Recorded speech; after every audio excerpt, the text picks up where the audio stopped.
चलो आज हम लोग क्लास 11 अकाउंट्स का सबसे important chapter chapter number 8 journal को रिवाइज करेंगे। मतलब एक तरह का वन शॉट रिवीजन है, जितना भी इंपॉर्टेंट जर्नल एंट्रीज है वो सबको हम लोग रिवाइज करेंगे, ठीक है। अच्छा, कुछ बेसिक जो थ्योरी है वो भी एक बार देख लो। जर्नल क्या होता है? जर्नल इज अ बुक, मतलब प्राइमरी बुक्स ऑफ अकाउंट है ना, सबसे पहले ट्रांजेक्शन वहीं पर रिकॉर्ड होता है। Journal is a book in which transactions are recorded in the order in which they occur, that is in a chronological order, मतलब डेट वाइज। हमारे बिजनेस में जैसे जैसे ट्रांजेक्शन होते जाता है वैसे वैसे उसको जर्नल में रिकॉर्ड करते जाते हैं, ठीक है।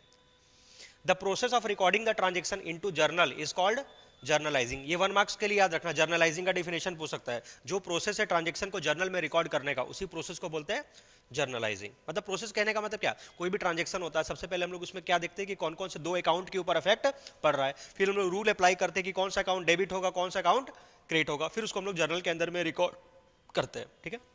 अच्छा, जो एंट्री जब हम लोग मतलब कोई भी ट्रांजेक्शन को मतलब जब जर्नल के अंदर में रिकॉर्ड करते हैं, मतलब एंट्री करते हैं, उसी को हम लोग क्या बोलते हैं? Journal entry. And entry recorded in the journal is called journal entry.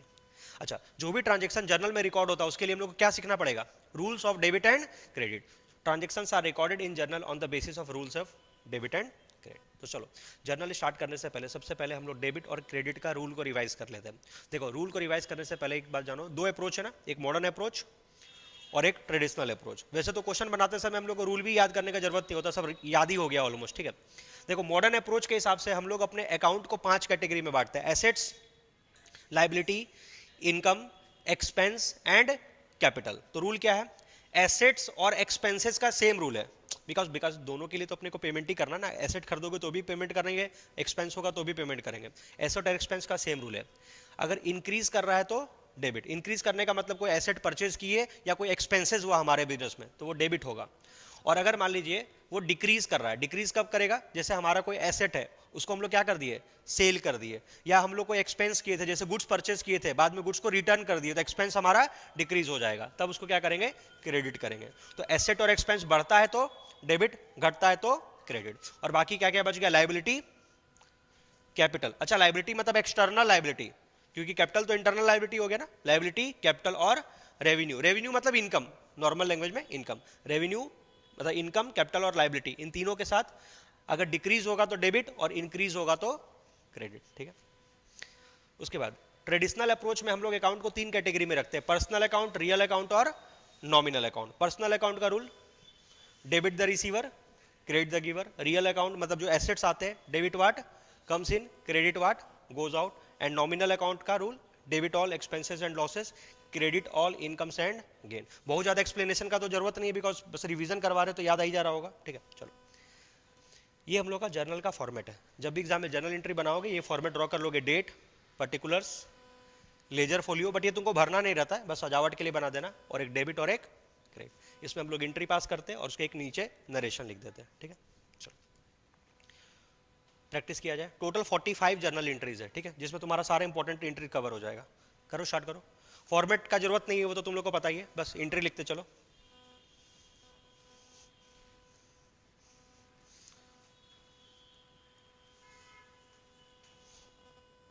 पढ़ो, पहले क्वेश्चन पढ़ो। राम स्टार्टेड और commences business with cash ₹3 lakh. या इसी क्वेश्चन को और भी कैसे पूछ सकते हैं? राम इंट्रोड्यूस एडिशनल और फ्रेश कैपिटल ऑफ ₹3 लाख। या राम sold his personal car of ₹3 lakh and invested the money in the business. या राम sold household furniture for ₹3 lakh in cash and paid the money into business. ये चारों transaction में क्या हो रहा है? हम लोग बिजनेस में क्या लगा रहे हैं?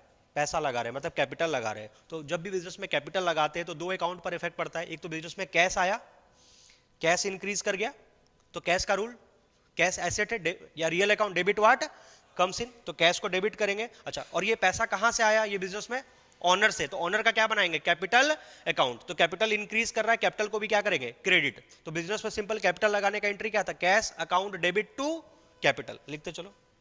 और ये एंट्री तो सबको याद होगा, बिकॉज सबसे पहले यही सीखे थे हम लोग। बिजनेस में कैश लगाने का एंट्री मतलब कैपिटल लगाने का entry, cash account debit to capital.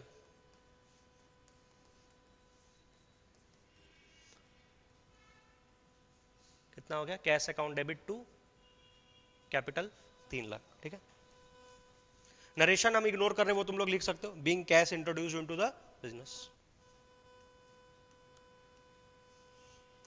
Second, अब इसका उल्टा ड्राइंग्स आएगा। Ram withdrew cash of ₹10,000 for personal use, या और कैसे पूछ सकता है, Ram purchase mobile for personal use costing ₹10,000, mobile phone खरीदा पर्सनल यूज के लिए, या paid life insurance premium of ₹10,000, या पेड इनकम टैक्स। अब सुनो एग्जाम में ये दोनों इंपॉर्टेंट आता है।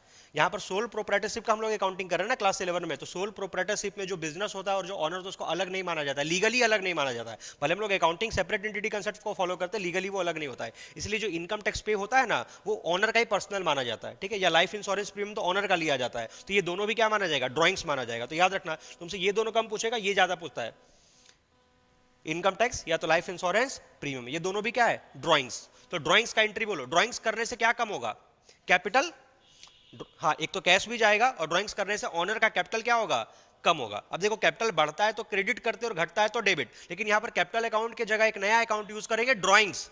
अल्टीमेटली कम तो वो कैपिटल को ही करेगा, बट रिप्रेजेंट करने के लिए क्या, हाँ इतना पैसा बिजनेस से विड्रॉ किए, हम लोग यूज क्या करेंगे, ड्राइंग्स। तो लिखो drawings account debit, drawings,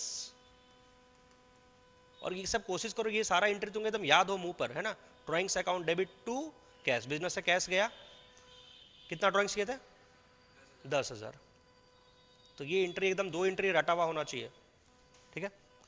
capital में लगाने का एंट्री, कैपिटल लगाने का entry cash to capital, drawings करने का एंट्री ड्राइंग्स टू कैश, बढ़ा गए। अच्छा याद है, अब तुम लोग पूरा अकाउंट्स पढ़ चुके, फाइनेंशियल स्टेटमेंट जब बनाते थे तो वहां पर ड्राइंग्स को किस में से माइनस कर देते थे, कैपिटल से माइनस कर ही देते थे। क्वेश्चन 3,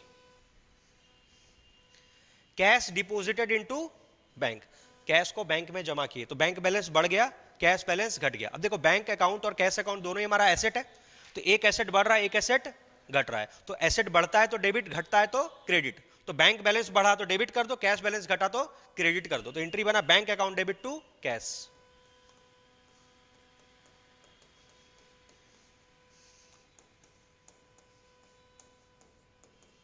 कितना जमा किए बैंक में, bank account debit to cash 50,000,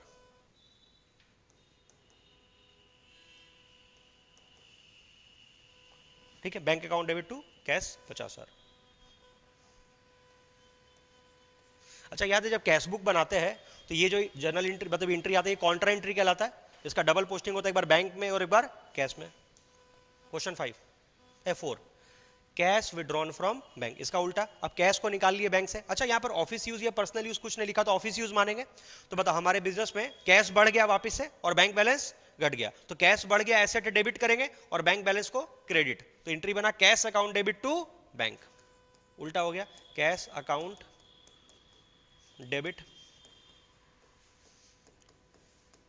to bank, कितना है 6,000, ठीक है। साथ साथ रिवाइज करते चलो, जो एंट्री लिखते चलो, कैपिटल लगाने का entry cash to capital, drawings का entry drawings to cash, bank में पैसा जमा किए बैंक टू कैश, बैंक से पैसा निकाल लिए कैश टू बैंक, और ये दोनों कॉन्ट्रा एंट्री होता है। क्वेश्चन 5 गुड्स खरीदे कितने का, 10,000 का। अब सुनो जब भी हम लोग गुड्स खरीद रहे हैं बिजनेस के लिए, गुड्स को हम लोग एसेट की तरह ट्रीट नहीं करते, एक्सपेंस मानते हैं। गुड्स जो भी खरीदते हैं बिजनेस में बेचने के लिए उसको एक्सपेंस मानते हैं। तो यहाँ पर एक नया अकाउंट बनेगा परचेज अकाउंट, गुड्स खरीद रहे हैं ना तो परचेज अकाउंट को हम लोग क्या करते हैं, डेबिट खर्चा मान करके, और गुड्स खरीदे हैं तो क्या जाएगा बिजनेस से कैश जाएगा। अच्छा इस ट्रांजेक्शन में मेंशन नहीं हुआ है कि ट्रांजेक्शन कैश में है कि क्रेडिट में, तो एक बार रूल याद करो। तो अगर कोई ट्रांजेक्शन में कैश या क्रेडिट नहीं पता चलता है, मतलब कोई गुड्स खरीद रहे चाहे बेच रहे, या एसेट खरीद रहे चाहे बेच रहे, और ये मेंशन नहीं है कि वो ट्रांजेक्शन कैश में है या क्रेडिट में, तब हम लोग क्या चेक करते हैं, पार्टी का नाम है कि नहीं।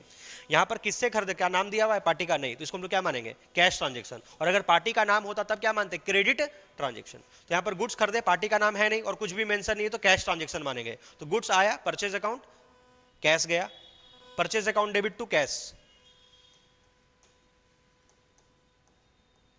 परचेज अकाउंट हमारा नॉमिनल अकाउंट है ना, debit all expenses and losses, और कैश तो हमारा रियल अकाउंट है, जा रहा है credit what goes out. Goods खरीदे कितने का, 10,000 का,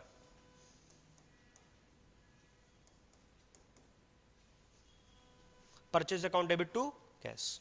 देखो स्टार्टिंग में जब सिखाया जाता है ना तब हमको ज्यादा रूल ऐसे बोलना पड़ता है कि परचेज अकाउंट कौन सा है, कैश अकाउंट रियल अकाउंट है या, अब तुमको एक्चुअली पता है वो नहीं याद करके तुम ये बोलते हो कैश का रूल क्या है, कैश आया तो डेबिट, कैश गया तो क्रेडिट, क्योंकि अब वो रूल लगाना तुम छोड़ दियो, क्योंकि बार बार प्रैक्टिस हो चुका है, तो तुमको कैश ही याद हो चुका है, कैश आएगा तो डेबिट, जाएगा तो क्रेडिट। ठीक है। और कोई भी खर्चा है तो वो डेबिट होगा, जैसे गुड्स खरीदे तो परचेज अकाउंट डेबिट हो गया, अगर रेंट होता तो रेंट अकाउंट डेबिट हो जाता, सैलरी है तो सैलरी डेबिट हो जाता, ठीक है। Purchase account debit to cash. अच्छा, ये पेमेंट अगर बैंक से हो रहा होता तो purchase account debit to bank हो जाता। क्वेश्चन 6, गुड्स खरीदे किससे? अब सुनो, यहां पर कैश या क्रेडिट मेंशन नहीं है, लेकिन इस बार किसका नाम दिया हुआ है, तो ये ट्रांजेक्शन को हम लोग क्रेडिट मानेंगे, ठीक है। तो गुड्स खरीद रहे तो सबसे पहले परचेज अकाउंट को डेबिट करो, खर्चा तो हो ही गया, परचेज अकाउंट डेबिट। अब यहां पर बताओ तो क्या लिखेंगे? सोहन। सोहन हमारा क्रेडिटर बन गया, लाइबिलिटी, या ऐसे कहो पर्सनल अकाउंट का rule, Sohan is the giver of the goods, ठीक है, टू सोहन। तो सोहन हमारा बिजनेस का क्रेडिटर बन गया, एक लाइबिलिटी इंक्रीज कर गया। सोहन से कितने का गुड्स कर दे? 10,000 का। Purchase account debit to Sohan, यानी परचेज अकाउंट तो डेबिट ही होता है। आगे देख लो कि पेमेंट किए है या उधार में खरीदे। अच्छा, अगर उधार में खरीदे और पार्टी का नाम नहीं है तो वहां पर फिर हम लोग क्रेडिटर वर्ड यूज करते हैं, है ना। Question 7, purchase goods from Sohan for cash 10,000 and on credit 2,000, यानी ये दोनों का मिक्सचर है, कुछ कैश में खरीदे और कुछ क्रेडिट में खरीदे, तो दोनों मिला करके हो गया 10 + 2 12,000 का परचेज अकाउंट डेबिट करो, परचेज अकाउंट डेबिट 12,000 से। अब इसमें से जितना कैश गया वो कैश का आउटफ्लो दिखा दो, क्रेडिट व्हाट गोज आउट 10,000, और जो क्रेडिट में खरीदे तो उसमें क्रेडिटर बना दो सोहन को, टू सोहन अकाउंट, ये हमारे लिए लाइबिलिटी बन गया फ्यूचर के लिए 2,000। तो कॉम्बिनेशन हो गया purchase account debit to cash to Sohan. तो फिलहाल इस पर फोकस करो, परचेज अकाउंट क्या होगा? डेबिट। नॉमिनल अकाउंट का रूल लग रहा है, debit all expenses and losses. Cash जा रहा है real account, credit what goes out.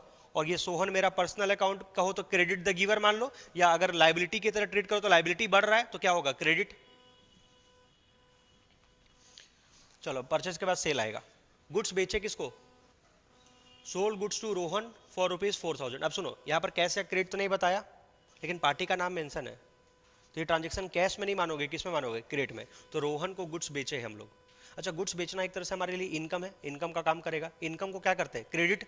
तो सेल्स हमारे लिए इनकम हो गया, क्रेडिट। अच्छा, और ये कैश तो आया नहीं, कैश तो आया नहीं इस ट्रांजेक्शन में, तो रोहन को पकड़ेंगे, रोहन से फ्यूचर में हमको पैसा लेना है। रोहन हमारे बिजनेस का क्या बन जाएगा? डेटर, मतलब एसेट बन जाएगा। तो Rohan account debit to sales, Rohan account debit to sales. Question 8,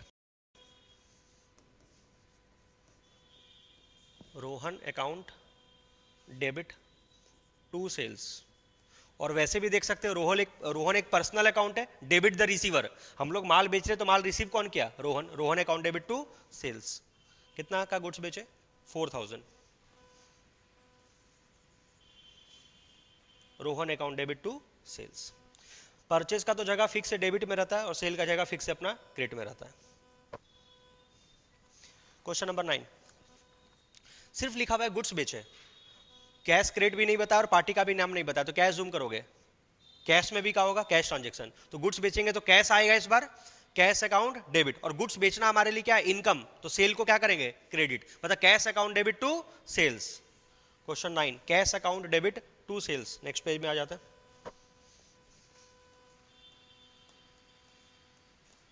cash account debit to sales account 9,000। Cash आया, डेबिट व्हाट कम्स इन का रूल लग गया, और सेल्स तो हमारा नॉमिनल अकाउंट है, इनकम हो गया। Cash account debit to sales. 9 था कि 8 था? कितना था? अच्छा 8 था। अच्छा, अमाउंट तो चलो कोई दिक्कत नहीं है, 8,000।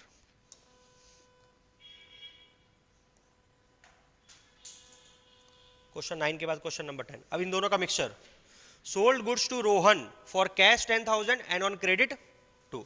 तो दोनों मिलाकर के सेल्स कितने का हुआ? 12,000 का। तो सेल तो क्रेडिट में आएगा। अब उसमें से कैश कितना मिला? 10,000। कैश डेबिट हो जाएगा, बाकी तो उधार में बेचे, तो रोहन को हम लोग क्या करेंगे? डेबिट करेंगे। तो कॉम्बिनेशन क्या बना? Cash account debit, Rohan account debit to sales. लिखो, कैश आया हमारे पास, कैश अकाउंट डेबिट, रोहन हमारा डेटर बन गया, या पर्सनल अकाउंट का भी रूल लगा सकते हो, debit the receiver to sales account. Cash कितना आया? 10,000। रोहन को पकड़े, रोहन हमारा डेटर हो गया, और हमारा इनकम सेल कितना हो गया 12,000। ठीक है, अभी तक ये 10 क्वेश्चन किए, 10 एकदम बेसिक क्वेश्चन था। बेसिक क्वेश्चन क्या, बिजनेस में कैपिटल लगाने का एंट्री बोलो, कैश टू कैपिटल, निकालने का एंट्री ड्राइंग्स करने का, ड्राइंग्स टू कैश, बैंक में पैसा जमा करने का, बैंक टू कैश, बैंक से पैसा विड्रॉ करने का, कैश टू बैंक, गुड्स खरीदने का या तो परचेज टू कैश या परचेज टू पार्टी का नाम, गुड्स बेचने का या तो कैश टू सेल्स या पार्टी टू सेल्स। ठीक है, चलो अब हल्का लेवल बढ़ेगा। Goods costing ₹5,000 we are sold for 5,000 का गुड्स कितने में बेचे 6,000। अब देखो यहाँ पर ना प्रॉफिट हो रहा है, लेकिन प्रॉफिट का बात मत करना, कुछ याद आ रहा है ऐसा क्वेश्चन में?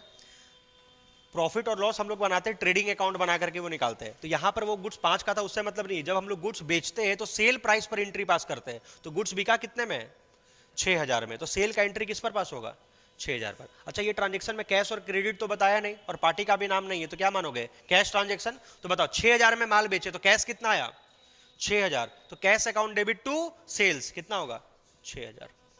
Question 11, cash account debit to sales कितना 6। इस क्वेश्चन में स्टार मार्क कर लो सर, क्योंकि भूलोगे तो यही पूछोगे, मतलब यही भूलोगे। 5,000 का गुड्स कितने में बेचे 6। यहां पर प्रॉफिट लॉस का बात मत करना, क्योंकि गुड्स से जो प्रॉफिट और लॉस होता है उसके लिए अलग से क्या बनता है ट्रेडिंग अकाउंट बनता है। तो जितने का गुड्स हम लोग खरीद रहे हैं वो परचेज अकाउंट में अलग दिखा रहा है, और जितने का गुड्स बेच रहे हैं वो सेल अकाउंट में अलग रिकॉर्ड हो रहा है, और लास्ट में परचेज अकाउंट और सेल अकाउंट ट्रांसफर हो जाता है ट्रेडिंग अकाउंट में, और वहां पर हमारा क्या आता है ग्रॉस प्रॉफिट या तो ग्रॉस लॉस। तो यहां पर इंडिविजुअली अलग अलग प्रॉफिट और लॉस नहीं निकालेंगे, ये सिर्फ कंफ्यूज करने के लिए बोला कि गुड्स का कॉस्ट प्राइस कितना था 5। ठीक है, आगे बढ़ो। क्वेश्चन नंबर 12 एंड 13 सुनो। 12 13 को स्किप करते, तुमको जगह छोड़ना है तो छोड़ दो, लास्ट में लिख लेना 12 और 13 के लिए। ठीक है, क्योंकि इसमें थोड़ा कैलकुलेशन करवाना पड़ेगा, पहले सिंपल सिंपल करके खत्म करते हैं। 12 और 13 के लिए स्पेस छोड़ दो, 4-4 लाइन स्पेस छोड़ दो, मतलब 5-5 लाइन छोड़ दो ना, 4-5 लाइन। ठीक है, चलो, क्योंकि ट्रेड डिस्काउंट कैश डिस्काउंट को आराम से समझेंगे लास्ट में। आगे बढ़ो। गुड्स रिटर्न बाई श्याम, हम लोग को गुड्स रिटर्न किया। अच्छा एक बात बताओ, जब हम लोग श्याम को गुड्स बेचेंगे तो एंट्री क्या बना होगा Shyam account debit to sale. अब जब गुड्स रिटर्न होता तो वो एंट्री को कैंसिल किया जाता है, एंट्री बना था श्याम टू सेल, कैंसिल होगा तो सेल टू श्याम। लेकिन हम लोग सेल को कैंसिल करते समय सेल को डेबिट नहीं करके उसमें एक वर्ड ऐड कर देते सेल्स रिटर्न। अल्टीमेटली कम तो सेल ही होगा, लेकिन हम लोग वहां पर सेल को डेबिट डायरेक्टली नहीं करके क्या यूज करते सेल्स रिटर्न। तो लिखो sales return account debit to Shyam. हम यहाँ पर स्पेस छोड़ देते, नेक्स्ट पेज में आ जाते हैं। Sales return account debit to Shyam, कितने का गुड्स रिटर्न हो रहा है 10,000।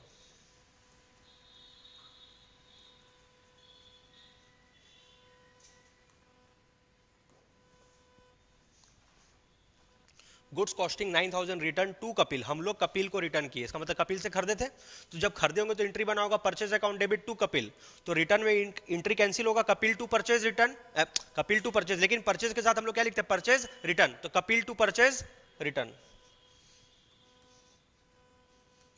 Kapil account debit to purchase return.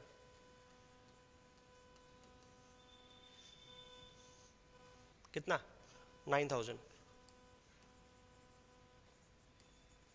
देखो अगर जिसका जर्नल एंट्री पूरा ही उड़ा हुआ है वो मेरा रेगुलर वीडियो से रिवाइज कर रहा, ये वीडियो सिर्फ उन्हीं को काम आएगा जिनका पढ़ा हुआ है और जिनको शॉर्ट में रिवीजन करना है फटाफट से। ठीक है, अगर तुम्हारा पूरा ही जर्नल एंट्री उड़ा हुआ है तो फिर समझ में नहीं आएगा, ताकि हम पूरा हर चीज को डिटेल में एक्सप्लेन नहीं कर रहे फिलहाल तो। ठीक है, सेल रिटर्न का entry sale return to Shyam और परचेज रिटर्न का कपिल टू परचेज रिटर्न।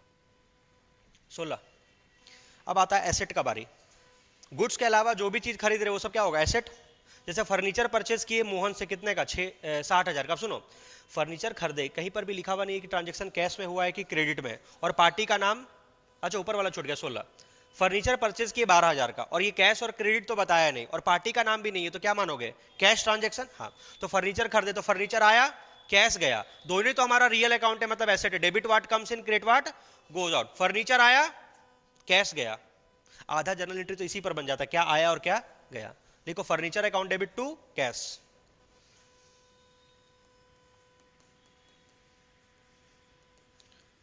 अच्छा, फर्नीचर के अलावा और कौन कौन सा एसेट हो सकता है? बहुत सारा हो सकता है। फर्नीचर है, बिल्डिंग है, मशीन है, कंप्यूटर है, ठीक है। Furniture account debit to cash. अच्छा, ये पेमेंट अगर चेक से कर रहे होते तो बस बैंक हो जाता। कितने का? 12,000 का।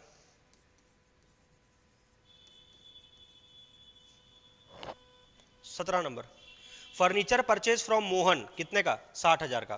कैश क्रेडिट तो बताया नहीं, लेकिन पार्टी का नाम है, तो ये हिंट दे रहा है कि ट्रांजेक्शन किस में हुआ होगा? क्रेडिट में। तो फर्नीचर खरीदे हैं मोहन से, तो फर्नीचर तो आया बट गया तो कुछ नहीं। मतलब हम लोग एक प्रॉमिस कर दिया ना, मोहन को पेमेंट करेंगे। मोहन हमारे लिए लाइबिलिटी बन गया, तो क्या करोगे? Furniture to Mohan.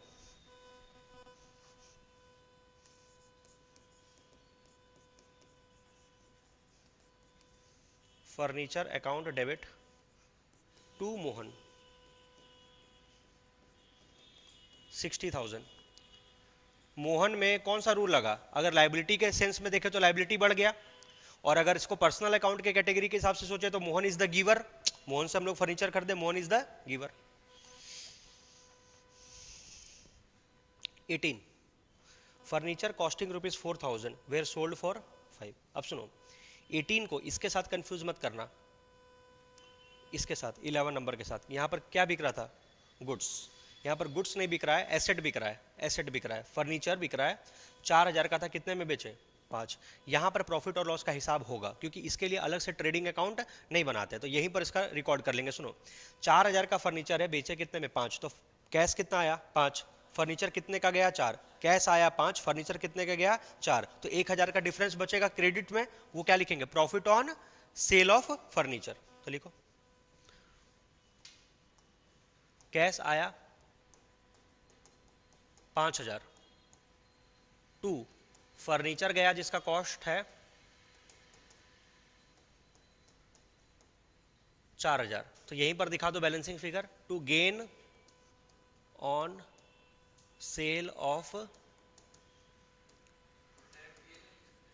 ब्रैकेट में लिख दो P&L। डायरेक्टली इसलिए नहीं लिखा जाता है क्योंकि ये दोनों कैश अकाउंट या फर्नीचर अकाउंट जो है, पता है कौन सा अकाउंट है? इसमें से कोई भी नॉमिनल अकाउंट नहीं है। तो जब तुम इस जर्नल एंट्री में अगर डायरेक्टली P&L अकाउंट लिखते हो तो इसका मतलब वो एंट्री का अगर तुम लेजर पोस्टिंग करोगे तो P&L अकाउंट में जा रहा है, जबकि प्रॉफिट एंड लॉस अकाउंट में नॉमिनल अकाउंट जाता है, पर्सनल और रियल अकाउंट नहीं जाता है। तो वो टेक्निकली गलत होता है, मतलब डायरेक्टली P&L नहीं लिखा जाता है। समझ में आया? अगर कोई लिख दे रहा है लेकिन वो टेक्निकली गलत है, क्योंकि तुम जब यहाँ पर एंट्री में cash account debit to P&L लिखा, इसका मतलब P&L के क्रेडिट साइड में तो बाई कैश चल जाएगा, और प्रॉफिट लॉस में कैश अकाउंट जाता नहीं है। कैश कहाँ जाता है? बैलेंस शीट में जाता है। तो इसलिए हम लोग पहले एंट्री अलग से दिखा देते हैं, प्रॉफिट ऑन सेल, और बाद में ये प्रॉफिट ऑन सेल चल जाता है कहाँ पर? प्रॉफिट एंड लॉस में। ठीक है, 1,000।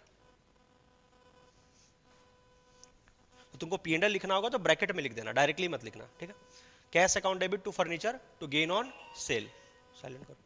ठीक है, 18 के बाद 19,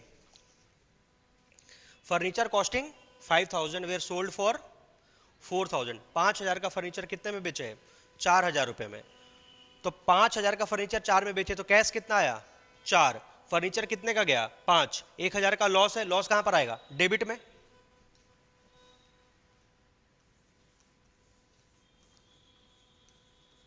कैश अकाउंट डेबिट, इस बार 4,000 आया टू फर्नीचर। फर्नीचर गया कितने का? 5,000 का। तो यहां पर डेबिट में दिखा दो, loss on sale of furniture account debit कितना? 1,000। ठीक है, तो एसेट के साथ तो ये काम करेंगे, लेकिन अगर गुड्स रहा तो ये काम नहीं करेंगे। गुड्स में डायरेक्टली सेलिंग प्राइस पर एंट्री पास होगा। ठीक है, अच्छा ये सारा क्वेश्चन क्लास में किया हुआ है, रेगुलर क्लास का ही क्वेश्चन है, बस सारा छाट करके अलग कर दिया हम। ठीक है, question 20, cash of ₹2,000 received from Hari, जो हमारा क्या है? डेटर। सुनो ना, कैश का तो सिंपल रूल है, कैश आया ना, कैश आया तो क्या करेंगे? डेबिट। किससे आया? Hari is the giver, debit the receiver, credit the giver. तो cash account debit to Hari, 2,000 रुपया मिला, cash account debit to Hari, cash account debit to हरी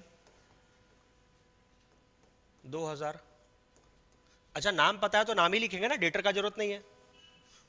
वो तो तुमको बता रहा है कि हरी से पैसा क्यों मिला, बिकॉज हरी हमारा डेटर था। कैश अकाउंट डेबिट टू हरी। इसके बाद पेड ₹6,000 टू श्याम, जो हमारा क्या है क्रेडिटर, श्याम को पेमेंट कर रहे हो तो बोलो कैश जा रहा है, किसके पास जा रहा है, श्याम इज द रिसीवर, तो श्याम को तो पकड़ो डेबिट करो, और कैश जा रहा तो क्रेडिट करो, Shyam account debit to cash.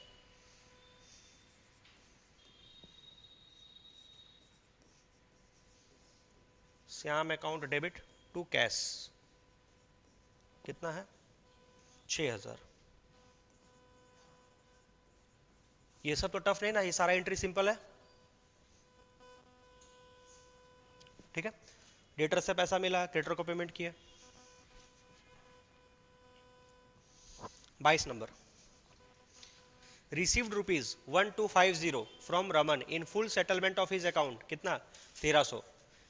Full settlement में कितना मिला है 1250, और वैसे मिलना कितना चाहिए था अकाउंट 1300 रुपया, 1300 की जगह 1250 मिला, तो बाकी 50 रुपया हम उसको छोड़ दिए, मतलब क्या दिए, कैश डिस्काउंट। बैड डेप्ट नहीं हो रहा है, सेटलमेंट में क्या होता है डिस्काउंट दिए ना, हाँ, तो कैश कितना आया 1250 लिखो, क्वेश्चन नंबर 22, कैश आया, कैश अकाउंट डेबिट 1250। अच्छा, कैश डिस्काउंट जो हम लोग दे रहे हैं, तो डिस्काउंट देना हमारे लिए एक्सपेंस है, डेबिट होगा, discount allowed, discount allowed account debit 50 rupees to, किससे कैश मिला था, रमन से, Raman is the giver, to Raman account 1300, ठीक है। इस एंट्री को इंपॉर्टेंट भी मार्क कर लो, मतलब ये से भी है जो एग्जाम में आने लायक क्वेश्चन है ना, एकदम बेसिक थोड़े पूछेगा, सेटलमेंट वाला पूछ सकता है 22 नंबर एंट्री को, ठीक है। 1300 की जगह कितना मिला 1250, 50 रुपए का कैश डिस्काउंट दिए। इसका उल्टा रिवर्स 23 नंबर, हम लोग पे किए कितना 370 to Rahul in full settlement of his account, कितना 400, यानी 400 के बदले दिए कितना 370, तो लिखो क्वेश्चन 23, हम लोग अगर राहुल को पेमेंट करेंगे तो Rahul is the receiver, Rahul को डेबिट करो, राहुल अकाउंट डेबिट, राहुल का अकाउंट 400 से क्लोज होगा, बट हम उसको पेमेंट किए हैं टू कैश अकाउंट ओनली 370, तो हम लोग को 30 रुपए का फायदा हुआ, टू डिस्काउंट रिसीव्ड, हम लोग को डिस्काउंट मिला कितना 30। डिस्काउंट वर्ड जो है ना वो किसके साइड में रहता है, कैश के साथ ही रहेगा ना, जिधर जाएगा कैश उधर रहेगा डिस्काउंट। बढ़े आगे,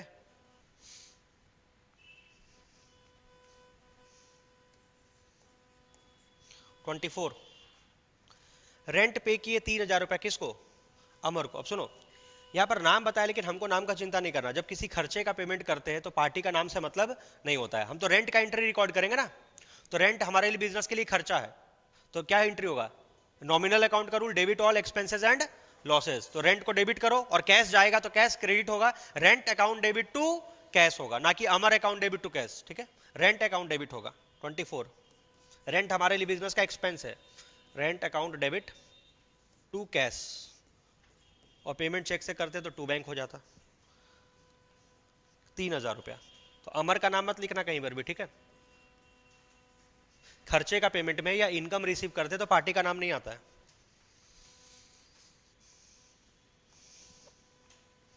25, कमीशन मिला 10,000 किससे, श्याम, पार्टी का नाम नहीं आएगा, बस कमीशन का एंट्री बोलो, कमीशन मिला, तो कमीशन हमारे बिजनेस के लिए इनकम को रिप्रेजेंट कर रहा है, और मिला तो कैश के ही फॉर्म में होगा, तो कैश आया, cash account debit to commission received,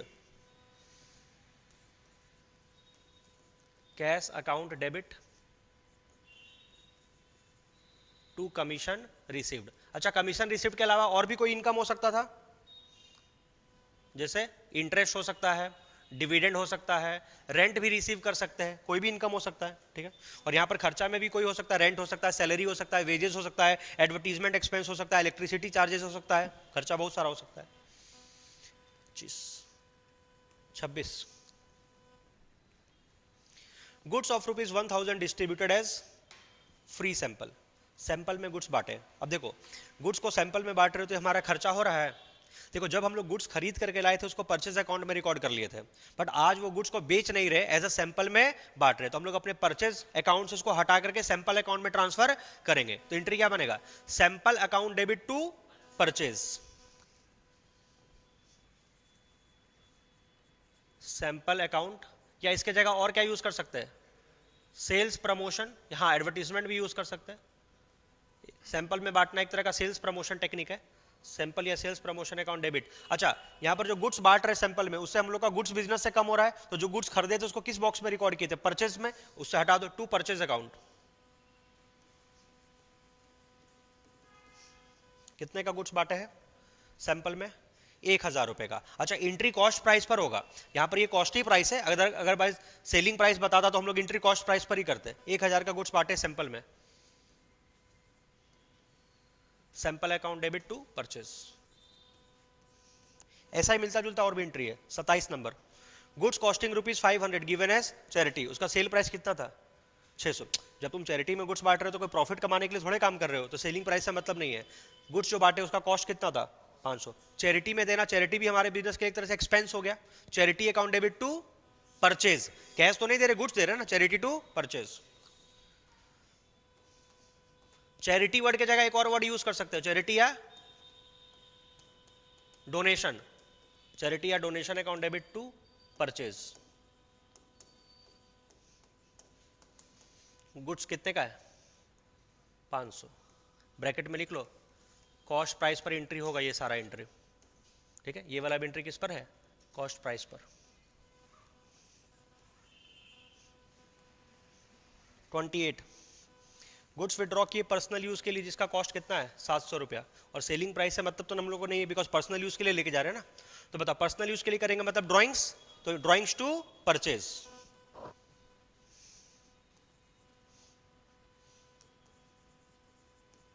drawings account debit to purchase कितना है, पर्सनल यूज के लिए कितना, 700, ठीक है। ये क्या हो गया, कॉस्ट प्राइस। अब देखो हम लोग इतना इतना टफ टफ चीज पढ़ लेते हैं, जब कॉमर्स के बच्चे को जर्नल एंट्री का बात आता है उसी को वो लोग इग्नोर करता है।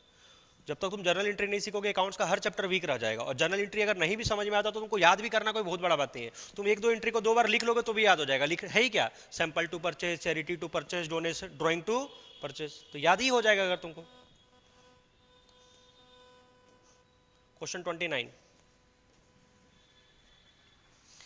बोलो गुड्स को यूज कर ली क्या बनाने में, फर्नीचर। अब सुनो, गुड्स मेरे बिजनेस में जो गुड्स है, जैसे मान लीजिए मेरा टिम्बर का काम है, मतलब वो लकड़ी का समझ रहे, प्लाईबोर्ड वगैरह आता है, तो उसी से अपनी दुकान में कोई फर्नीचर बना लिए, तो वो टिम्बर जो हम बेचते हैं वो तो गुड्स है, लेकिन उसको यूज करके अपना ऑफिस में फर्नीचर बनवा लिए, तो फर्नीचर हमारा एसेट बन गया और वो गुड्स हमारे बिजनेस से चला गया। तो गुड्स किस अकाउंट में रिकॉर्ड किए थे, परचेज अकाउंट में, परचेज का बैलेंस कम होगा और वो कन्वर्ट हो जाएगा किस में, फर्नीचर में, मतलब गुड्स को फर्नीचर में कन्वर्ट कर दिए, तो परचेज अकाउंट कन्वर्ट हो गया फर्नीचर में। एंट्री बना furniture account debit to purchase 2000।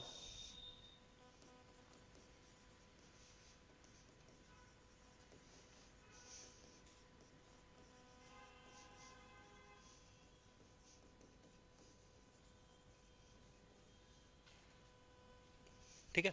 अच्छा ये चारों जर्नल एंट्री एग्जाम के लिए इंपॉर्टेंट है, इसमें से कोई भी एक पूछ सकता है, मतलब कोई भी, जैसे चैरिटी वाला कभी पूछ लेता है, चाहे कभी सैंपल वाला पूछ लेता है, चाहे ड्राइंग्स वाला, मतलब ये एग्जाम के लिए भी इंपॉर्टेंट है, ठीक है। बढ़े आगे, 29 तक तो हो गया। क्वेश्चन 30,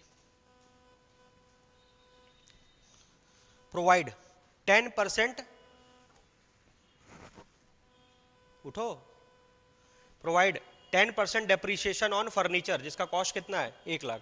डेप्रीशिएशन हमारे बिजनेस के लिए क्या है, एक्सपेंस है, और डेप्रीशिएशन से हमारे एसेट का वैल्यू घटेगा, तो डेप्रीशिएशन को एज एक्सपेंस रिकॉर्ड करो, नॉमिनल अकाउंट का रूल, डेबिट ऑल एक्सपेंसेस, तो डेप्रीशिएशन तो डेबिट होगा, बट किसका वैल्यू कम हो जाएगा, फर्नीचर एसेट कम होगा, तो एंट्री बनेगा डेप्रीशिएशन टू फर्नीचर, 1 लाख का 10% 10,000 डेप्रीशिएशन, और डेप्रीशिएशन तो पूरा चैप्टर भी अलग से अकाउंट्स में, depreciation account debit to furniture, furniture का वैल्यू कम होगा, 10,000 का डेप्रीशिएशन,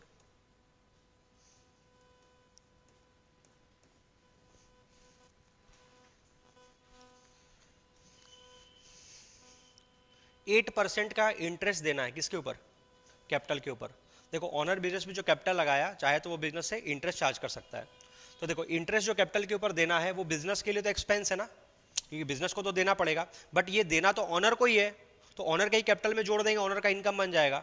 तो इंटरेस्ट ऑन कैपिटल बिजनेस के लिए खर्चा है तो डेबिट कर दो, और ऑनर के कैपिटल में प्लस करना है तो कैपिटल को क्रेडिट कर दो, तो एंट्री बन गया interest on capital to capital. IOC लिख दे, interest on capital account debit to capital account. कितना इंटरेस्ट है? 8%। और अमाउंट कितना है कैपिटल का? 1 लाख। 1 लाख का 8% कितना? 8,000 के 800? 8,000। 8% ना? हाँ ठीक है, 8,000। कितना लिख दिया हम?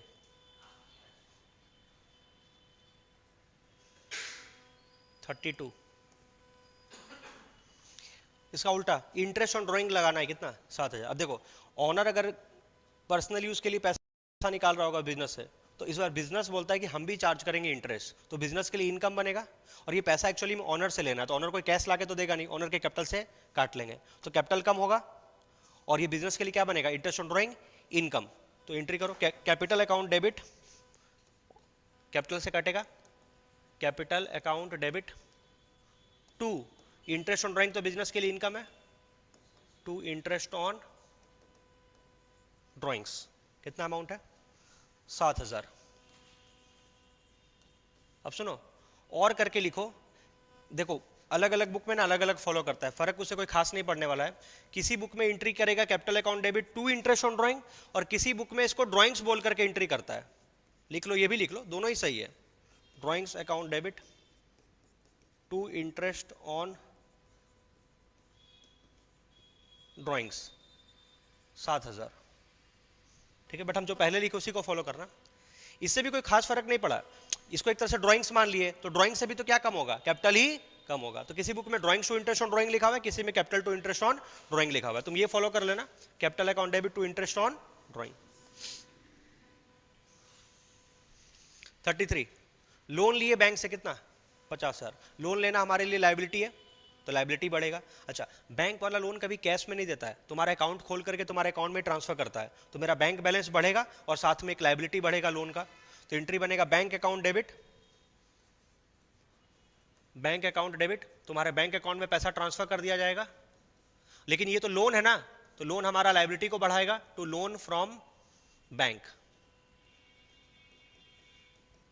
या बैंक लोन वर्ड भी लिख सकते हो। कितना लिए लोन? 50,000। अगर यही लोन हम अपने दोस्त से लिए होते तो हम कैश वर्ड भी यूज कर सकते हैं, cash account debit to loan from friend. लेकिन ये लोन कहां से लिए? बैंक, तो बैंक कभी कैश नहीं देता, बैंक मेरे अकाउंट में ही पैसा ट्रांसफर करता है। Question 34, goods uninsured of ₹3,000 way destroyed by fire. ये तो लॉस हो रहा है, लॉस बाय फायर, और लॉस तो डेबिट करते हैं, और गुड्स जल रहा है ना, तो गुड्स का बैलेंस किस अकाउंट से कम होगा? परचेज अकाउंट से कम होगा। तो एंट्री बनेगा लॉस बाय, बोलो, loss of stock by fire to purchase, loss of stock by fire account debit to purchase के बैलेंस को कम करेगा। देखो, जब भी हमारे गुड्स से बिजनेस से गुड्स जा रहा है लेकिन हम उसको बेच नहीं रहे, तो हम लोग अपने परचेज अकाउंट को कैंसिल करते हैं। कितने का गुड्स डिस्ट्रॉय हुआ? 3,000 का। अच्छा, ये गुड्स तो अनइंश्योर्ड था ना, अनइंश्योर्ड का मतलब ये लॉस का रिकवरी इंश्योरेंस कंपनी से तो होगा नहीं, ये तो ये पूरा का पूरा लॉस मेरा, ये कहां जाएगा? प्रॉफिट एंड लॉस में। तो एक एंट्री वैसे और कर दो, करना है तो इस लॉस को भेज दो प्रॉफिट एंड लॉस में, profit and loss account debit 3,000 का पूरा loss to loss of stock by fire.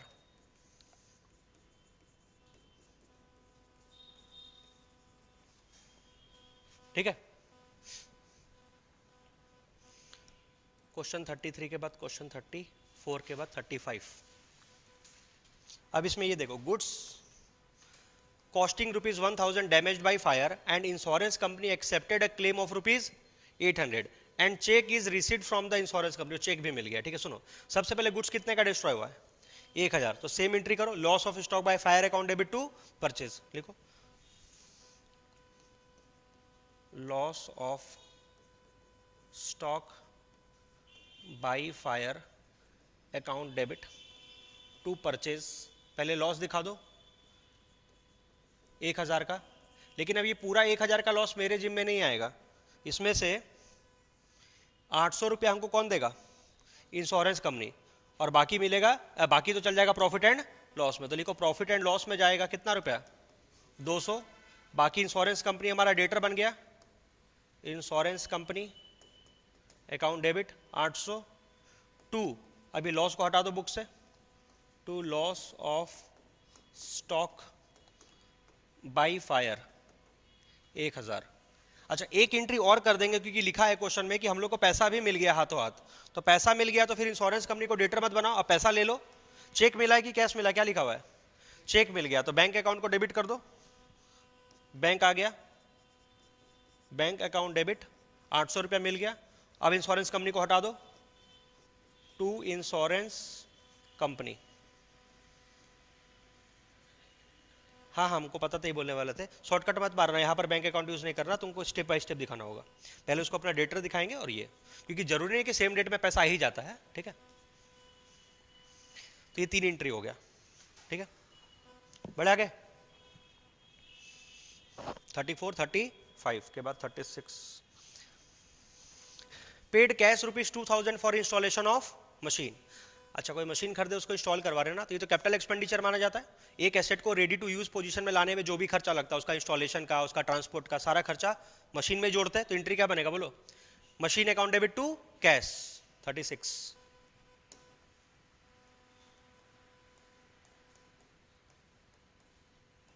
Machine account debit to cash 36,000 कितना है, कितना है, अच्छा सिर्फ 2,000 है।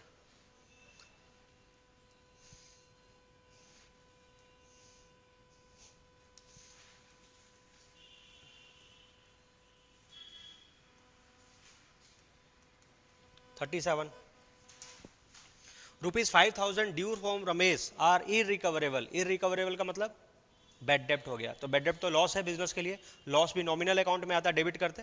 बैड डेप्ट अकाउंट डेबिट टू क्या जाएगा, डेटर का बैलेंस कम होगा ना, रमेश पहले हमारा डेटर था तो कम हो जाएगा, तो बैड डेप्ट account debit to Ramesh 5,000, bad डेप्ट account debit to Ramesh, bad डेप्ट account debit to Ramesh account 5,000।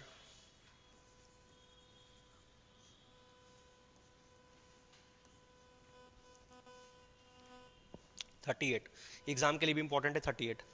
Sohan is declared insolvent, received from his official receiver 60 पैसे इन अ रूपी on a dept of rupees 10,000। मतलब हम कितना पाते थे 10,000 सोहन से, बट उससे कितना मिलेगा 60 पैसे इन रूपी, मतलब 60%, 10,000 का 60%, 6,000 तो कैश मिल जाएगा, बाकी 4,000 रुपया बैड डेप्ट। तो क्या कॉम्बिनेशन बना, 6,000 तो आया, 6,000 आया, कैश अकाउंट डेबिट 6,000, 4,000 रुपया तो रिकवर नहीं होगा, वो बन गया बैड डेप्ट, बैड डेप्ट अकाउंट डेबिट टू, हमारा डेटर कम हो जाएगा टू रमेश, डेटर तो पूरा ही कम हो गया कितने से 10,000 से। और ये एंट्री एग्जाम के लिए भी इंपॉर्टेंट है क्योंकि इसमें सिंगल बैड डेप्ट का बात हुआ, इसमें दोनों कॉम्बिनेशन आ गया, ठीक है। और सब लड़ जाएगा, देखना जितना हम इंपॉर्टेंट बोल रहे हैं ना, सब इंपॉर्टेंट एग्जाम के लिए, ठीक है। कैश अकाउंट डेबिट, बैड डेप्ट अकाउंट डेबिट टू रमेश। 39 ये भी इंपॉर्टेंट है, received cash for a bad डेप्ट रिटर्न ऑफ लास्ट ईयर, पिछले साल डूबा था कितना 700, वो तो बैड डेप्ट हो चुका था, अब रिकवर हो गया, तो ये तो इनकम बनेगा, जो रिकवरी हो रहा ना इनकम बनेगा, cash account debit to bad डेप्ट recovered. 39 cash account debit to bad डेप्ट रिकवर्ड, ये इनकम बन जाता है, टू बैड डेप्ट रिकवर्ड। इनकम तो वही नॉमिनल अकाउंट का रूल है, देखो बार बार हम रूल बोल नहीं रहे, ठीक है। 700 रुपया, और इसको भी स्टार मार्क कर लो, एग्जाम के लिए भी इंपॉर्टेंट है, बैड डेप्ट रिकवर्ड का entry, cash account debit to bad डेप्ट रिकवर्ड। इसको ठीक से लिख दे तो थोड़ा सा, cash account debit to bad डेप्ट recovered,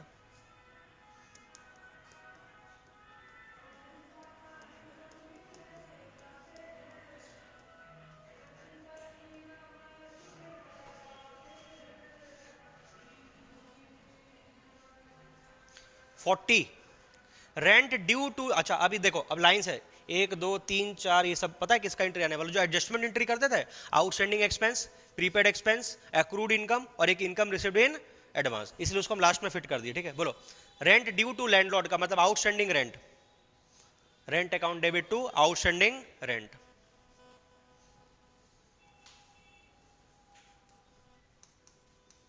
rent account debit to outstanding rent 400। अब देखो इसमें बस ना याद करना कितना सिंपल है,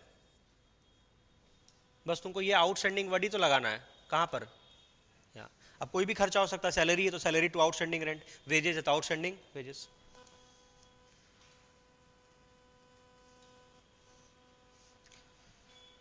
फोर्टी वन, अच्छा वही सेम है, salary due to clerk, salary देना बाकी है, salary to outstanding salary 10,000।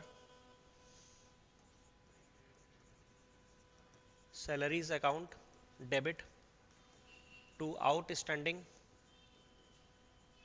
Salaries कितना है 10,000, ये दोनों सेम ही हो गया, ठीक है। ये सब एंट्री हम लोग ईयर एंड पर पास करते हैं, एडजस्टमेंट एंट्री है। 42, out of the rent paid this year, इस साल जितना रेंट पे किए थे 10,000 रिलेट्स टू नेक्स्ट ईयर, तो ये तो प्रीपेड रेंट हो गया ना, प्रीपेड रेंट का एडजस्टमेंट एंट्री बोलो, prepaid rent account debit to rent, prepaid rent to rent,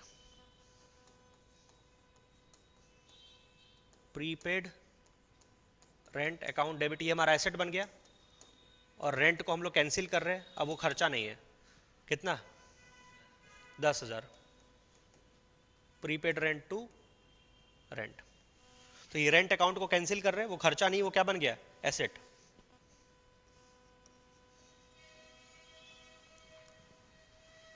forty three, interest due but not received, interest due तो हो गया है बट अभी तक मिला नहीं है, तो ये एक्रूड इंटरेस्ट है, एक्रूड इंटरेस्ट भी तो इनकम हमारा बनेगा ही ना। देखो अगर इनकम मिल जाता तो क्या होता, cash account debit to interest, मिला नहीं है मिलेगा, accrued interest account debit to interest. ये सब एक दो एंट्री देखो याद कर लो, accrued interest account debit to interest कितना है 400। अब ये एंट्री क्या है पता है, एक्रूड इंटरेस्ट हमारा एसेट है, ये इनको बाद में रिकवर हो जाएगा, बट है तो हमारा income as per accrual concept, इसको हम लोग इनकम मान करके इनकम के बैलेंस को बढ़ा दिए, बट ये कैश में मिला नहीं है, फ्यूचर में मिलेगा, एसेट बन गया। Question 44, paid rent of ₹1500 to landlord, हम लोग अपने लैंडलॉर्ड को 1500 रुपया दिए, 1/3 of the premises is occupied by the proprietor for his own residence, 1/3 हिस्सा तो अपने घर के लिए था, तो ड्राइंग्स बनेगा, तो बताओ टोटल रेंट है 1500, उसमें से 1/3 तो ड्राइंग्स बन जाएगा, 1500 का 1/3 500, तो 500 तो ड्राइंग्स बनेगा, तो बाकी तो फिर रेंट बिजनेस का खर्चा हो जाएगा, तो दो चीज हो गया, ड्राइंग्स अकाउंट डेबिट 500, बाकी rent account debit 1000 to cash 1500, rent account debit, drawings account debit to cash. तो हम लोग अपने लैंडलॉर्ड को जो कैश का पेमेंट किए वो किए 1500, बट उसमें अपने घर का कितना था 1/3 पोर्शन दैट इज 500, तो बाकी बिजनेस का मानेंगे कितना 1000, तो दो पार्ट में तोड़ दिए, इसको भी तुम मार्क कर सकते हो star mark.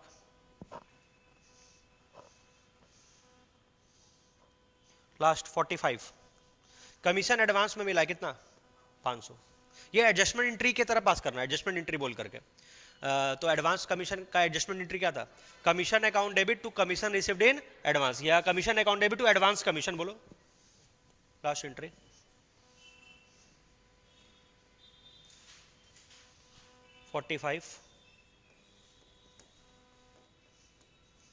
Commission account debit to advance commission कितना था एडवांस कमीशन 500। अभी दो एंट्री हम लोग का बचा हुआ है ना, पहले छोड़े थे, ये बाकी सब हो गया ना, लगभग सब टाइप का एंट्री कवर कर दी है ऑलमोस्ट। पढ़ा के कौन कौन सा दो क्वेश्चन छोड़े थे, 12 और 13।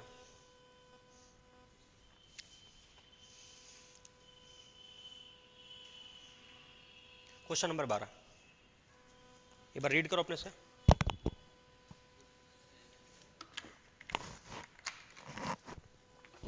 Goods purchased of list price ₹25,000। ये लिस्ट प्राइस क्या है? जो वो गुड्स के ऊपर स्टिकर लगा हुआ रहता है, MRP. List price 25,000 from Mohan at a trade discount of 20%। 20% का तो ट्रेड डिस्काउंट मिलेगा। ये ट्रेड डिस्काउंट क्या होता है? जब हम लोग कहीं से बल्क में परचेज करते हैं तो सामने वाला एक ऑफर देता है, ठीक है। ये तो लिस्ट प्राइस से ही घट जाएगा 20%, एंड उसके बाद कैश डिस्काउंट मिलेगा 5%। लेकिन पता है कैश डिस्काउंट जो 5% मिलता है वो उसी पोर्शन पर मिलता है जितने का पेमेंट कर रहे होते, पूरे पर नहीं मिलता है, ठीक है। तो कैश डिस्काउंट 5% है एंड पेड 70%। उसमें से आधा पेमेंट किससे हो रहा है? चेक से। अच्छा सुनो, पेड तो 70% कर रहे हैं, 30% का पेमेंट अभी नहीं कर रहे हैं। अभी 70% पेमेंट में आधा चेक से हो रहा होगा तो आधा कैश से हो रहा होगा, लेकिन डिस्काउंट तो 70% पोर्शन पर मिलेगा ना, बिकॉज पेमेंट तो तुम कर ही रहे हो। तो एक वर्किंग नोट बनाओ तो पहले इसका। क्वेश्चन नंबर 12 का एक वर्किंग नोट हम समझा देते हैं। सबसे पहले लिस्ट प्राइस लिखो तो। लिस्ट प्राइस गुड्स का कितना है? 25,000, ठीक है। ये गुड्स का हो गया लिस्ट प्राइस। उसमें से सबसे पहले क्या घटता है? Trade discount. कितना का डिस्काउंट मिलेगा? Trade discount 20%। 25,000 का 20% 5,000। तो गुड्स का जो परचेज प्राइस होगा ना वो कितना होगा? 20,000। हम आगे का वर्किंग करें चाहे नहीं करें, एक बात तो पक्का है, परचेज अकाउंट डेबिट कितने से होगा? 20,000 से होगा, ठीक है। ये मेरा परचेज कॉस्ट हो गया। अब सुनो, इस 20,000 में हम लोग अभी 70% ही हिस्सा पेमेंट करेंगे और बाकी पेमेंट 30% बाद में करेंगे। तो उसको दो पार्ट में तोड़ दो, 70% एंड 30% ऑन क्रेडिट। तो निकालो, ये जो 70% आया, 20,000 का 70% 14,000 रुपया, 14,000 रुपया। और ये 30% कितना हो गया? 6,000। तो 6,000 तो बाद में। अब सुनो, ये जो 14,000 का पेमेंट कर रहे हैं उसमें कुछ पेमेंट कैश में करेंगे, चेक में, वो तो बाद में बात है। डिस्काउंट तो मिलेगा ना पूरे 14,000 के ऊपर, minus cash discount. Minus cash discount कितना परसेंट? 5%। 14,000 का 5% 700। तो 13,300 का पेमेंट करना है। उसको दो पार्ट में तोड़ देंगे, आधा कैश और आधा चेक। हाँ, 6,650, 6,650, ठीक है। या एक ऑप्शन और था, 14,000 को स्टार्टिंग में तोड़ देते दो पार्ट में, 7,000 और 7,000, और दोनों का डिस्काउंट निकालते, वो भी कर सकते थे, ठीक है। अब एंट्री बोलो कैसे करोगे?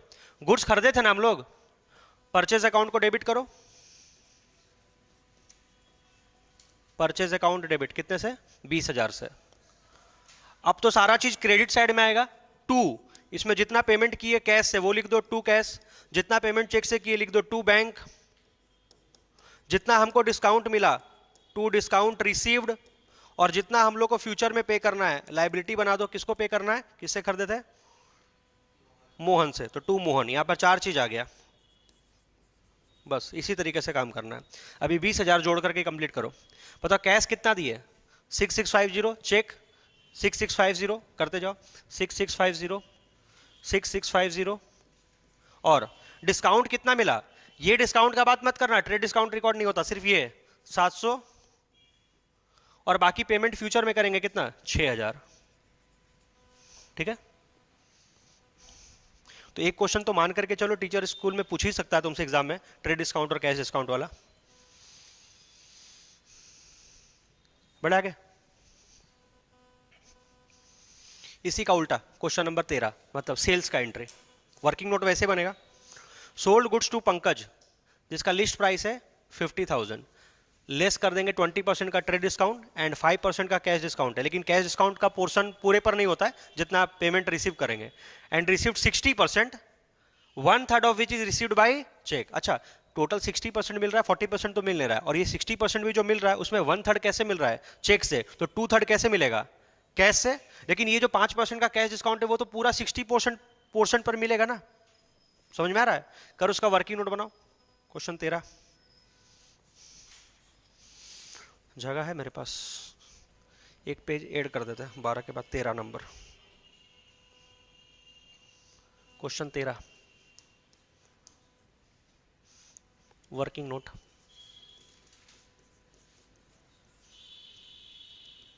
लिस्ट प्राइस बोलो कितना है? गुड्स का लिस्ट प्राइस 50,000, ठीक है। हाँ, हाँ जाओ। हाँ, गुड्स का लिस्ट प्राइस हो गया 50,000 माइनस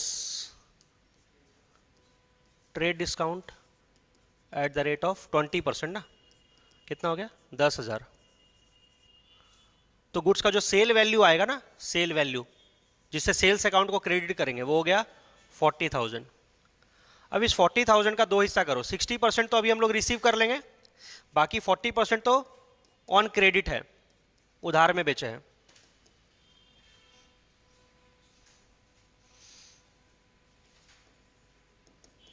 करो उसको दो पार्ट में तोड़ो। 40,000 का 60% 24,000 एंड 16,000। अब सुनो, ये जो 60% पोर्शन, इसका तो पेमेंट हमको लेना ही, चाहे कैश या चेक से ले, तो डिस्काउंट तो हम इस पर अलाउ करेंगे, माइनस कैश डिस्काउंट कितना परसेंट है 5%। बोलो 24,000 का 5% 1200, तो घटाने के बाद 22,800। अब ये जो 22,800 है ना, इसमें कुछ पोर्शन कैश में मिलेगा, कुछ चेक में। इसको दो पार्ट में तोड़ दो, कैश में और चेक में। अब देखो 1/3 किसके बारे में बोला था, 1/3 मिलेगा चेक से, तो 1/3 निकाल दो। 22,800 का 1/3 7,600, तो बाकी बच गया कैश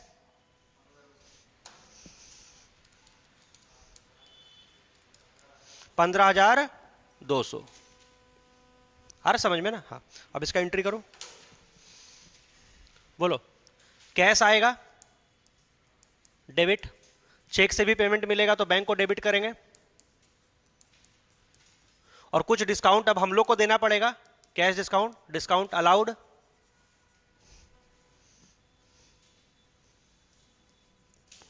और हम लोग जो फ्यूचर में पैसा रिसीव करेंगे, किसको गुड्स बेचे थे, पंकज को, पंकज हमारा डेटर बन गया, Pankaj account debit to sales. सबसे पहले सेल कितने को मानोगे, 40,000 को। अब पुट कर दो, कैश कितना आया 15,200, चेक से मिला 7,600, डिस्काउंट दिए हम लोग ये वाला 1,200, और फ्यूचर में मिलेगा रमेश से 16,000, बाकी हो गया सेल्स। तो कंप्लीट हम लोग का पूरा जर्नल एंट्री का रिवीजन। ठीक है।